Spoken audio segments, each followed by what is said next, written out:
E voltamos para o segundo bloco de nosso programa, A Toca do Druida.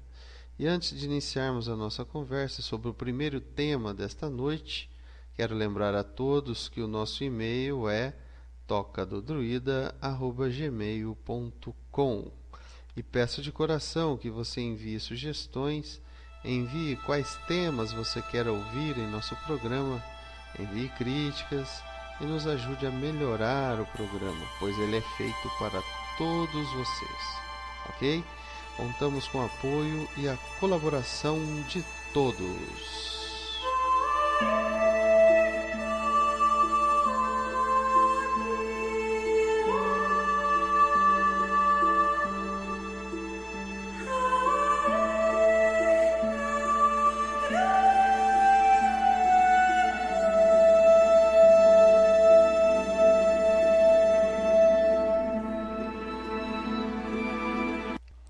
E o primeiro tema escolhido para hoje fala sobre o que é a Ordem Druida das Galhas. A Ordem Druida das Galhas é uma escola sacerdotal que forma homens e mulheres na tradição Atlante, pois os druidas vieram da Atlântida e se estabeleceram nas regiões anglo-saxônicas. O druida é um sacerdote da natureza, um mago a serviço da grande fraternidade invisível do nosso sistema planetário, um aliado das forças evolutivas e dos grandes seres que conduzem a evolução em nosso planeta Gaia, chamado pelos humanos de Terra. O druida não segue nem um autor, nem um messias, nem um guru. O seu livro é o livro da natureza, seu mestre é seu coração, sua força vem do plano espiritual, ou seja, o druida é o seu próprio avatar. Ele estuda o cosmos através da vivência interior, acredita que o futuro do ser humano pode ser de muita luz e felicidade. Ser um druida é usar o conhecimento para alcançar altos graus da evolução, é também buscar e acessar recônditos inimagináveis de si mesmo. O druida trabalha para merecer e se conectar com os seres da hierarquia estelar. Ele se prepara para manipular as ferramentas mágicas para o seu crescimento espiritual, procurando servir e colaborar para a evolução planetária e cósmica. Para nós druidas, Deus é tão infinitamente amor. E este amor não é limitado através de nossa razão nem de nossa crença, pois isto tornaria Deus, ou tornaria o próprio amor, muito menor do que realmente é. Um druida procura se harmonizar com o todo. Ser um druida é ter o druidismo como filosofia, como ciência e como religião. E quais seriam os estudos e as práticas do druidismo? Bem, faz parte dos estudos druidas a compreensão das leis da natureza. Observar, testar, analisar deve ser uma constante para todo praticante do druidismo. É desta forma que procuramos vários meios para a realização de nossos encontros, como uma alquimia viva que procura perceber as necessidades de cada pessoa, de cada indivíduo, do todo, do próprio local e do próprio momento da reunião. As nossas reuniões, os nossos encontros podem ocorrer uma vez por mês ou quinzenalmente. Também há reuniões semanais, convivências, rituais, práticas, palestras e conversas de sabedoria. O druidismo é um caminho que se constrói ao caminhar. O templo de um druida é onde ele estiver. O templo do druida é onde ele estiver. Isso é muito importante. Alguns dos temas estudados dentro da nossa ordem druida são os seguintes. Estudamos as plantas e suas utilidades medicinais, energéticas e mágicas. Estudamos a radiestesia, a medicina druídica, estudamos a astrologia geral, a astrologia kármica, a magia elemental, a magia branca e a magia cinzenta. Estudamos o telurismo, as forças telúricas. Estudamos os mitos, os contos sagrados, os simbolismos herméticos. Estudamos a cruz druídica e também buscamos o contato com a clareira cósmica. O estudante do druidismo aprende a trabalhar a respiração e a visualização criativas num processo meditativo, de maneira que possa acessar um estado de harmonia e elevação. Este é o desenvolvimento psíquico, conhecido no druidismo como clareira cósmica. Outras perguntas que podem surgir do tipo: quais são os graus da ordem druídica? Não podemos revelar muita coisa sobre isso, pois algumas informações são exclusivas para os membros da ordem druídica. Porém, podemos revelar que o primeiro grau se chama discípulo não investido, no qual o estudante passa vários anos estudando e vivenciando as práticas druídicas. Ele irá receber estudos oralmente e sob orientação de um coordenador de estudos. Os temas de estudos deste estudante do primeiro grau versam sobre história, magia, as tríadas, o simbolismo, técnicas de cura, a meditação e etc. O aluno também deverá participar dos rituais e das cerimônias do seu grau. Depois de demonstrar que recebeu os conhecimentos e praticou o que foi necessário, o aluno passará para o grau de discípulo investido, no qual continuará se aprofundando em seus estudos e práticas e será preparado para receber a iniciação do terceiro grau, que é chamado o bardo, segundo os seus dons e os seus conhecimentos. Um bardo é aquele dentro do grupo, aquela pessoa, aquele aluno, aquele iniciado, que se especializou nas artes druídicas e ele usa então uma veste de cor azul. O próximo grau será o quarto grau, que é chamado grau de Ovate. É aquele iniciado que se especializou nas ciências druídicas e por isso usa uma túnica de cor verde. Depois de servir como bardo e como Ovate durante alguns anos, continuando a se aprofundar em seus estudos e práticas, o iniciado passará ao grau de Eubage, aquele que no silêncio estuda e trabalha. Finalmente poderá alcançar o grau de druida, se for homem, ou o grau de druideza, se for mulher. Neste grau usa-se uma veste branca, e aqui chega-se ao posto máximo, posto de druida, onde o iniciado terá entre suas muitas responsabilidades a missão de preservar sua tradição, transmitir seus conhecimentos, estabelecer sua egrégora e reiniciar uma jornada em outro círculo da espiral evolutiva. Alguns dos principais rituais druídicos, nós temos cada grau da ordem possui seus próprios rituais. Cada grau dá abertura e condições para que o estudante participe de seus rituais específicos.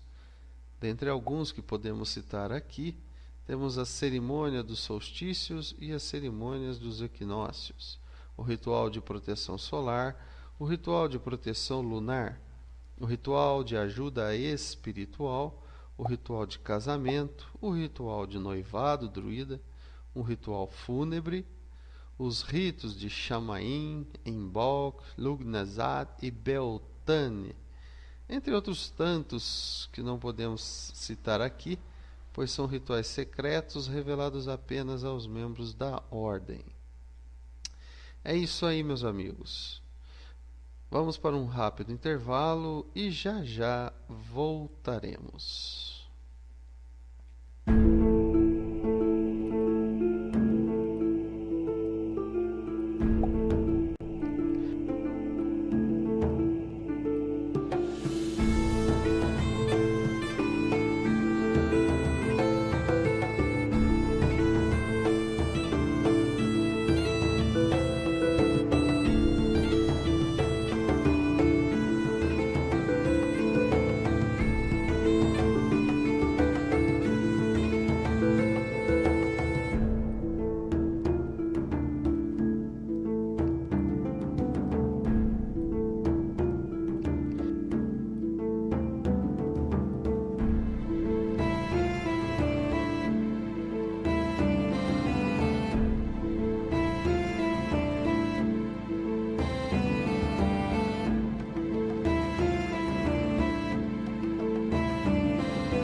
voltamos para o terceiro bloco de nosso programa, este terceiro bloco do nosso programa Toca do Druida.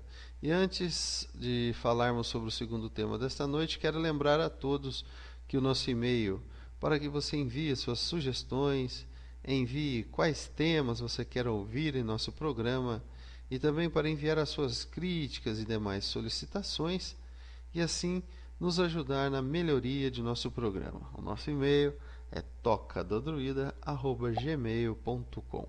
Este programa é feito para todos vocês, ok?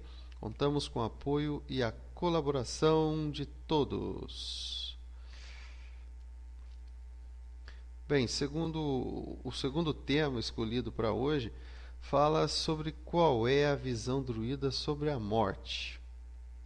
Bem, pessoal, os druidas não temem a morte, uma vez que para nós a morte é apenas uma pausa na espiral da vida. O tempo para nós druidas não é linear, mas sim circular. Um momento de preparo, de descanso para um posterior renascimento. Como druidas, nos baseamos na observação da natureza, onde o inverno seria o período de recolhimento e descanso, para possibilitar a chegada da primavera, que vem sempre com maior vigor e fertilidade. Também temos aí um paralelo com o ciclo do dia. O dia morre durante o pôr do sol, então o sol se põe, simboliza que o dia está adormecendo ou morrendo. Segue-se então um período de descanso, que é a noite, para depois este sol renascer, dar origem a um novo dia. No druidismo existe também a crença no retorno da alma, que pode viver várias vidas terrenas. Mas o que vai determinar quantas vidas nós viveremos e de que forma é o seguinte, essa é uma pergunta interessante. O que vai determinar quantas vidas nós viveremos e de que forma viveremos? Não há um julgamento moral quando alguém morre dentro do druidismo. Não há um julgamento moral. A percepção, o desejo e a necessidade da alma são os fatores determinantes de como se dará a continuidade da sua vida. Também há a influência da consciência da própria pessoa, onde a alma não escapa em sua jornada. Portanto, uma consciência pesada não chegará muito longe, não descansará e terá de voltar pesada e cansada. O antigo texto druida fala sobre isso e explica que as condições do renascimento são determinadas por afinidades, por necessidades e por conveniência da alma que vai renascer.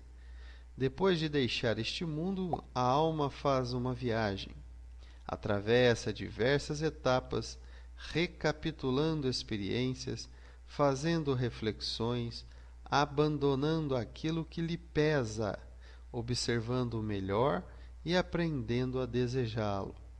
Isso demanda certo tempo e também demanda alguns ciclos de existência. Ao atingir o fim da jornada, a alma encontra o lugar do repouso perfeito de acordo com os seus desejos e méritos. Para exemplificar isso, vou fazer alusão à criação maravilhosa de Tolkien, que é O Senhor dos Anéis. Quem aqui já não viu o filme, né? Quando os elfos decidem abandonar a Terra-média para viver a eternidade em Valinor, levando com eles alguns hobbits, os hobbits escolhidos, hobbits eleitos, é um paralelo das almas que já viveram muitos ciclos de morte e renascimento e estão em sintonia com o outro mundo, onde podem viver a eternidade com os ancestrais e com os deuses. Os hobbits no filme não foram escolhidos ao acaso. Eram aqueles que carregaram um fardo muito pesado, que no filme era o próprio anel, o precioso, e que foram capazes de superar esse fardo. Portanto, mereceram desfrutar do descanso e da cura no mundo perfeito de Valinor, junto com os elfos. Algumas almas, no entanto, não se sentem compelidas a viver para sempre no outro mundo, ainda se encontram apegadas aqui nesse mundo material. E como essas almas possuem liberdade de escolha, elas morrem fisicamente e retornam. Se sentirem uma necessidade íntima de voltar a habitar a matéria, uma inquietação que as compele à terra dos mortais, faz com que elas possam voltar e nada as impedirá. Também precisamos considerar que o outro mundo, o mundo do além, é um lugar de perfeição, segundo o druidismo. Caso a alma não esteja em sintonia com esse mundo, obviamente não se sentirá à vontade em residir neste lugar, e também, pela lei de atração, não será sequer atraída para lá. E muitas vezes simplesmente não vai conseguir nem chegar lá. É assim que sabemos que a justiça é feita depois da morte, segundo a nossa fé druídica. Uma alma perturbada, numa sintonia de desequilíbrio, certamente não conseguirá chegar no outro mundo e lá descansar. Ela ficará presa no meio do caminho ou simplesmente retornará, reencarnará, mas com um peso, com um fardo muito grande que ela não pôde descarregar neste mundo perfeito, pois nem lá conseguiu chegar. Tamanha a sua bagagem de peso, tamanha a sua atração, a sua ligação com o mundo material. O druidismo também ensina que o mundo dos deuses é perfeitamente equilibrado. Afinal, por que alguém desejaria voltar do mundo dos deuses para cá? Por não suportar o mundo dos deuses. Essa é a afirmação druida. No mundo dos deuses não há lamentação, não há tristeza, não há traição, não há brutalidade, não há rispidez, não há morte, não há doença, não há debilidades, não há pecado, não há crimes nem velhice.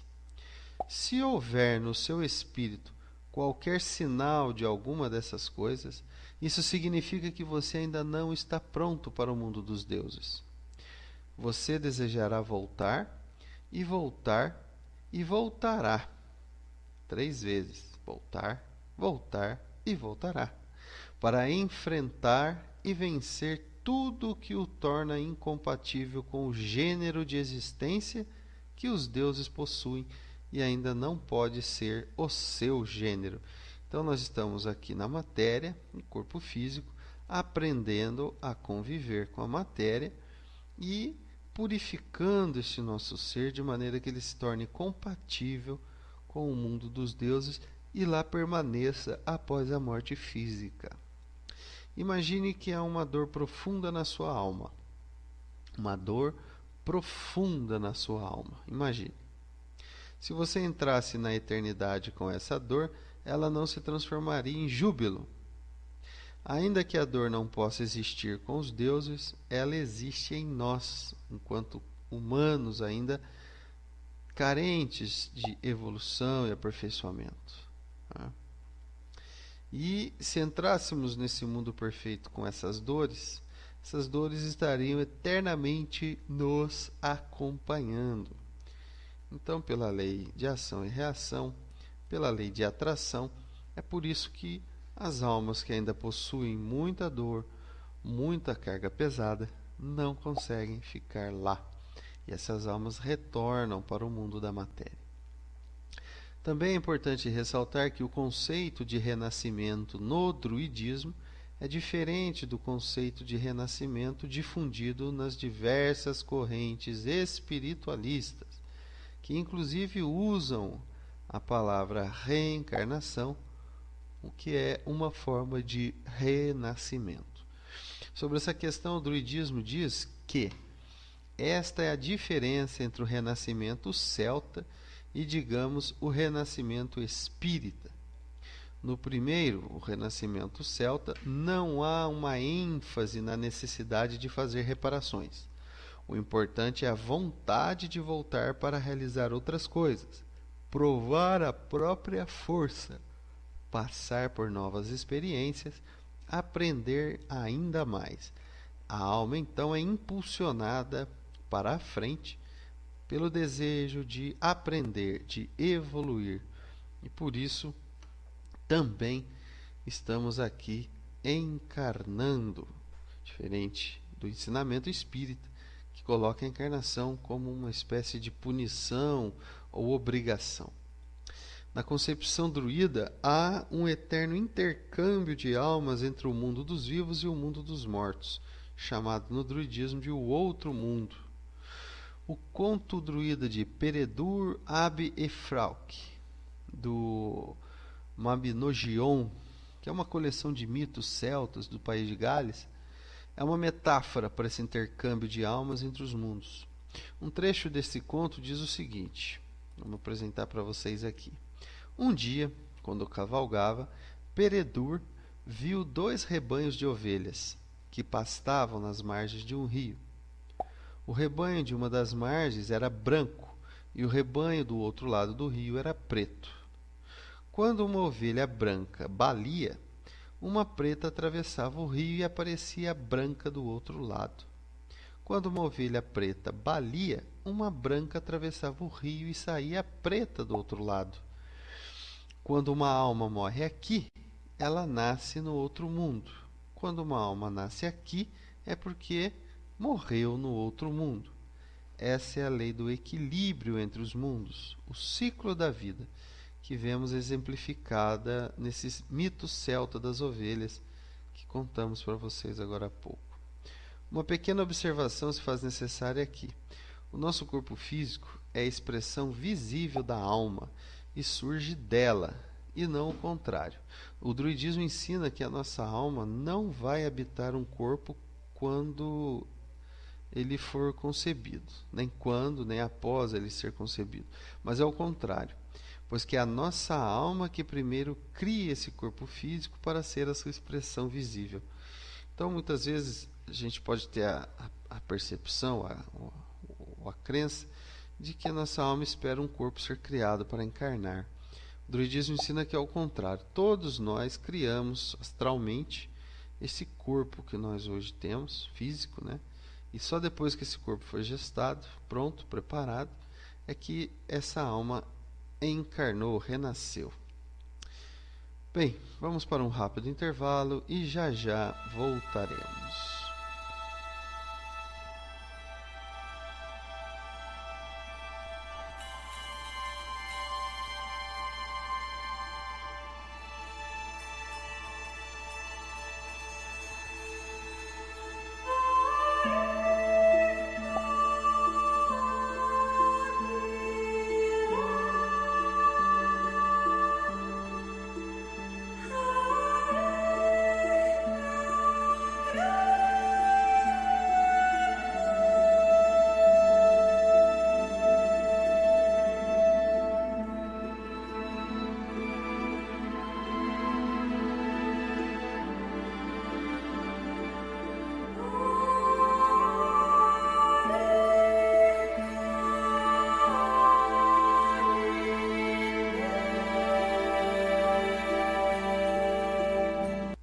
Voltamos para o quarto bloco de nosso programa, A Toca do Druida.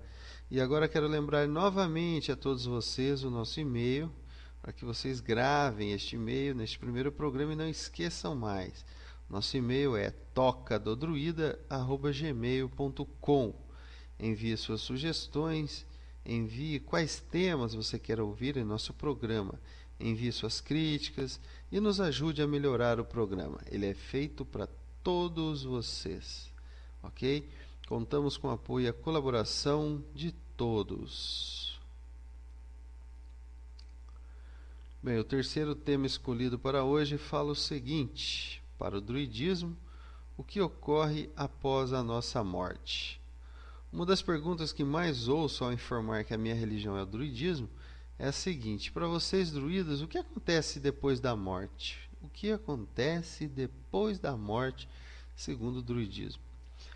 Me parece que a maioria das pessoas tem uma religião somente para melhorar a sua morte, ou para ter garantias de consolo e de perdão pelos seus erros. No druidismo não é isso que nos motiva, não.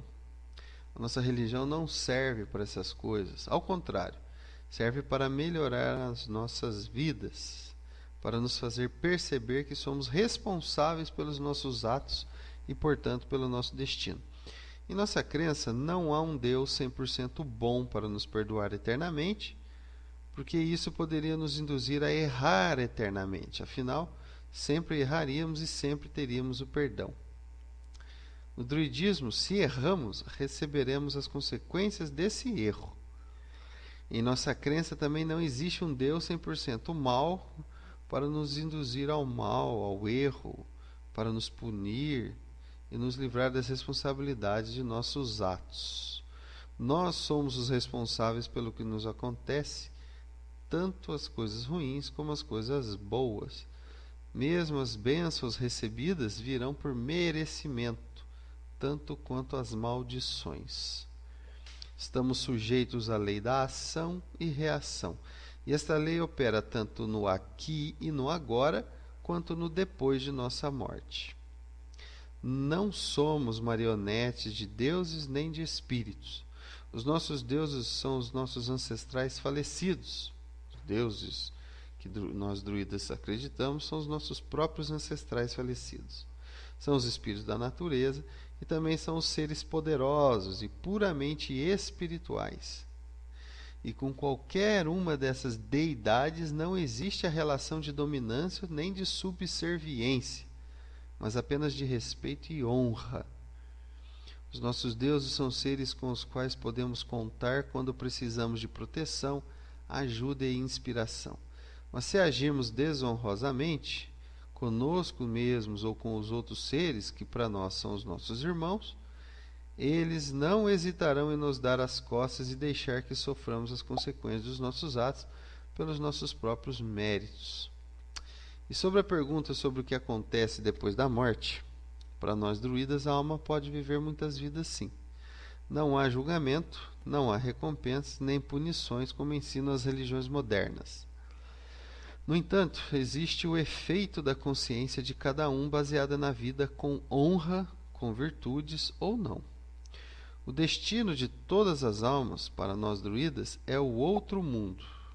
O mundo mais sutil, o mundo invisível, que é sim um mundo de felicidades e perfeições. Mas para chegar lá é preciso que estejamos na sintonia deste mundo, que estejamos na mesma vibração deste mundo.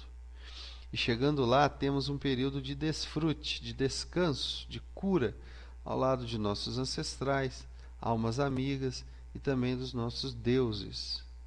Depois desse período de descanso, de cura, há o nosso renascimento. A alma, no druidismo, não é impulsionada pela necessidade de evoluir ou de pagar pecados, mas sim ela é impulsionada pelo desejo de aprender, de absorver conhecimento e atingir a sabedoria. Voltar a habitar um corpo físico, num mundo material, aqui na Terra, por exemplo, no planeta Gaia, não é uma jornada de evolução espiritual, mas uma regra natural da vida, assim como um ciclo. Temos o ciclo do Sol, que ele nasce, ele brilha durante todo o dia e depois descansa para renascer novamente no outro dia. As condições, tipo onde, quando e como a gente vai renascer, são determinadas por afinidades e necessidades de cada alma.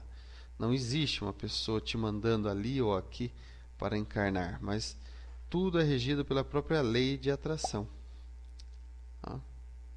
Interessante. Claro que isso não quer dizer que é simples, o ato de morrer é uma coisa simples. Ir para outro mundo seja simples.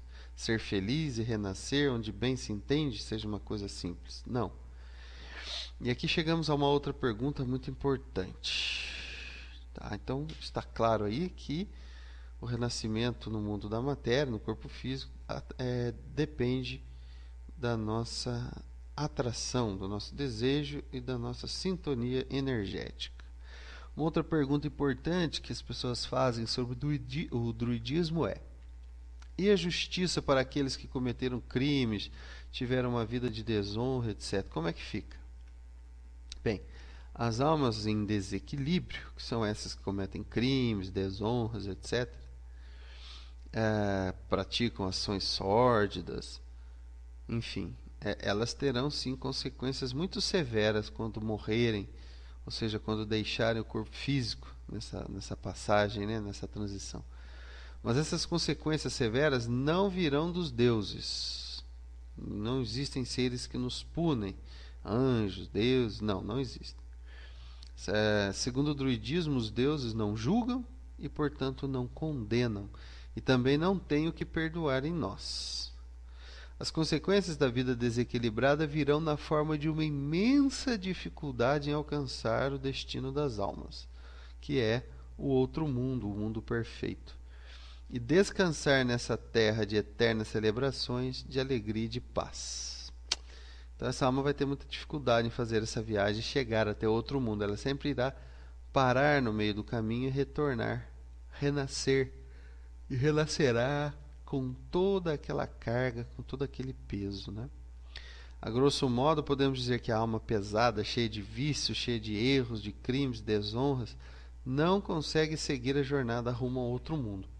Já a alma que está leve chegará ao destino com muita facilidade. Sobre isso existe um ponto importante de ser mencionado. A permanência da alma no outro mundo não é para sempre. É somente um descanso. E aquele que fica retido no meio do caminho não pode desfrutar dessa pausa, tendo de retornar para o mundo dos vivos com todo o peso de suas tristezas, sem jamais ter provado da hospitalidade das deusas e dos deuses do outro mundo. O peso da consciência impede que essa alma vá além. A consciência de cada um é o seu próprio juiz, é o juiz mais severo. E a punição é a lembrança constante que teremos, uma lembrança repetida dos males que cometemos enquanto estávamos presos ou vivendo no corpo físico. Será como um filme ruim, um pesadelo, que passará na nossa mente, podendo até levar algumas almas à loucura. Para conseguir avançar na viagem é necessário estar em paz consigo mesmo, escapando da auto-obsessão. Todos passam por essa recapitulação da vida, mas alguns travam no meio do processo e acabam retornando. Essas almas atrasadas, portanto, não terão o momento de descanso necessário e certamente terão dificuldades ainda maiores para o descanso eterno, porque vai acumulando, né? Outro ponto a ser esclarecido é o de que, na visão do druidismo, a alma e a mente são indissociáveis, inseparáveis. A mente é uma parte da alma e pertence a ela como um todo. Por isso aceitamos que a pessoa possa ter memórias de alguma vida passada. O conhecimento da mente é sempre resgatável por aqueles que sabem como fazê-lo. Importante ressaltar também que as almas humanas não são vistas como superiores às almas dos animais e plantas. São vistas apenas como almas diferentes. No druidismo não existe o especismo. O especismo é o preconceito entre as espécies. E os animais e os vegetais são vistos como nossos irmãos. Eles não são nossos servos, nem são inferiores numa hierarquia. Para nós druidas não existe hierarquia no sentido de melhor ou pior entre as formas de vida, nem agora nem depois da morte.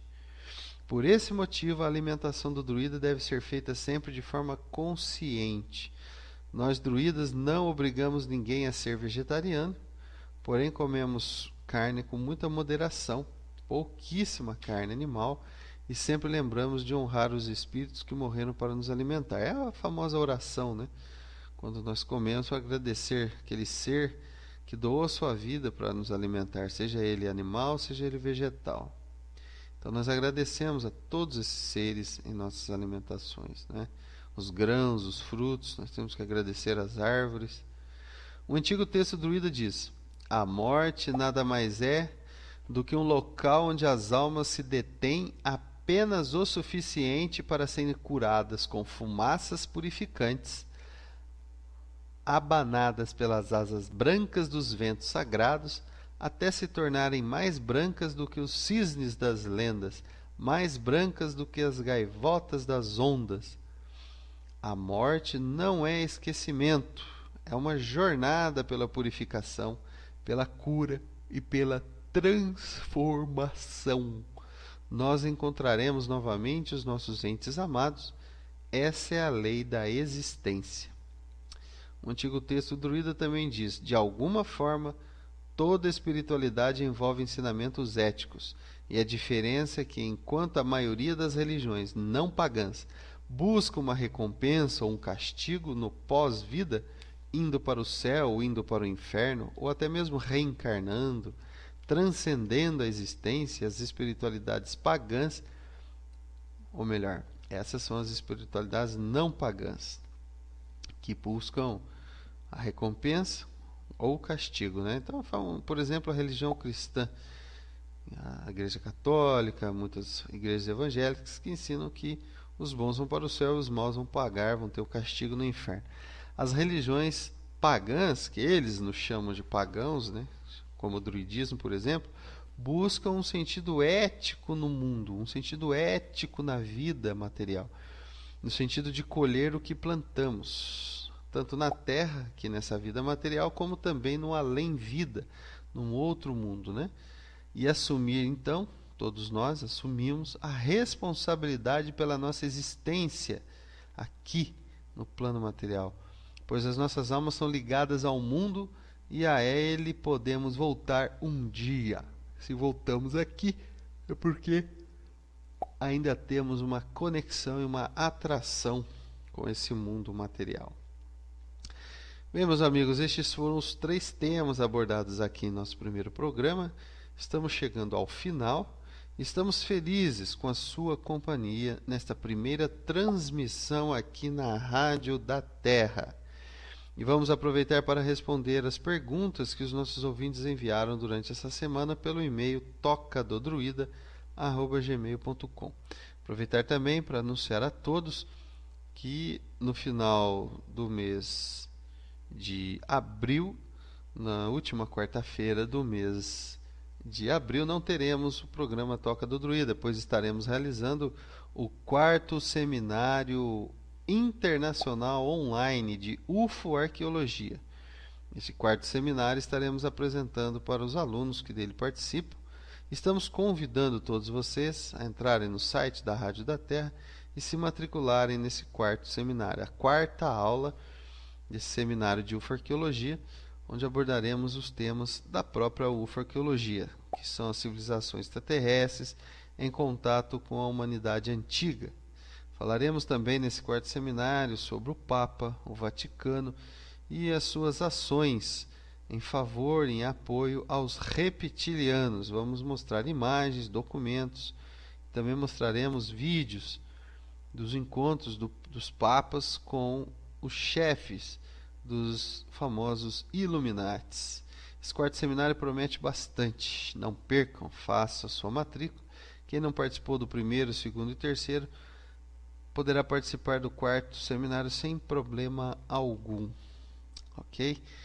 Bem, amigos, então vamos às perguntas e às respostas. A primeira pergunta que nós recebemos aqui no e-mail é: os druidas não eram celtas? Afinal, explique melhor sobre quem são os druidas. Bom, os druidas eram a classe sacerdotal da sociedade celta. Eles eram professores, médicos, juízes, adivinhos, conselheiros dos reis e conselheiros das rainhas. Sabemos que nem todas as tribos celtas possuíam druida, nem seguiam o druidismo como religião. Mas certamente as tribos da maioria do mundo celta, e aqui me refiro a Gália, a Grã-Bretanha, a Irlanda, tinham um druida como conselheiro, como médico, juiz e sacerdote. E tinham como religião o druidismo.